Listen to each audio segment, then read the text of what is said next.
Bienvenue dans le module de perfectionnement sur le myélome multiple. Dans les minutes à venir, vous allez apprendre ce qu'est le myélome multiple, quels sont les symptômes possibles et les options thérapeutiques existantes. Le myélome multiple fait partie des 20 cancers les plus fréquents. Le terme en lui-même signifie tumeur multiple de la moelle osseuse et décrit une dégénérescence maligne des plasmocytes en plusieurs endroits au sein de la moelle osseuse. Ces cellules jouent normalement un rôle important dans la défense contre les virus, bactéries et champignons. Dans le cas du myélome multiple, les plasmocytes porteurs de la maladie se multiplient de manière complètement incontrôlée. Les conséquences sont une hématopoïèse altérée et une destruction du tissu osseux. Au début de la maladie, les patients ne présentent souvent aucun symptôme. Lorsqu'elle se développe, des symptômes non spécifiques apparaissent, tels que lassitude ou fatigue.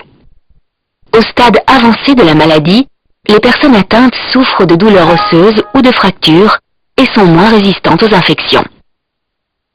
Les autres symptômes possibles sont hémorragie ou anémie, insuffisance rénale, troubles de la vision, crampes et neuropathie périphérique, névralgie avec sensation de picotement et parfois des parésies au niveau des bras et des jambes, troubles de la circulation sanguine, sueur nocturne et fièvre.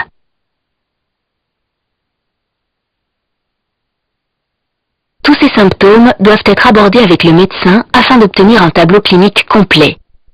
À cette fin, il est utile de noter tous les symptômes et questions avant la consultation suivante. Le myélome multiple est actuellement considéré comme une maladie incurable. Les possibilités thérapeutiques actuelles peuvent toutefois augmenter nettement la durée de survie et la qualité de vie du patient. Différents protocoles éprouvés sont disponibles. Thérapie à dose élevée avec greffe de cellules souches ou chimiothérapie standard.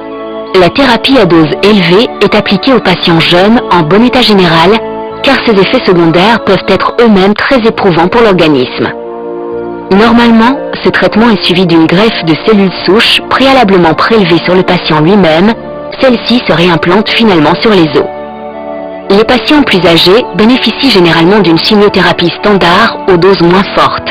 De nouveaux médicaments jouent un rôle de plus en plus important dans l'amélioration des résultats de la thérapie.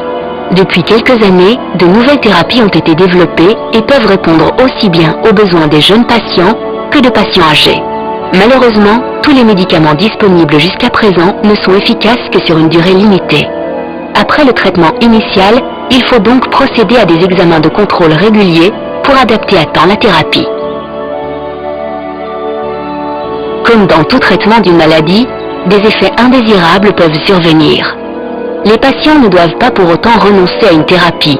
Il est toutefois important de signaler immédiatement tous les effets indésirables au médecin traitant afin qu'il puisse décider d'une modification du traitement.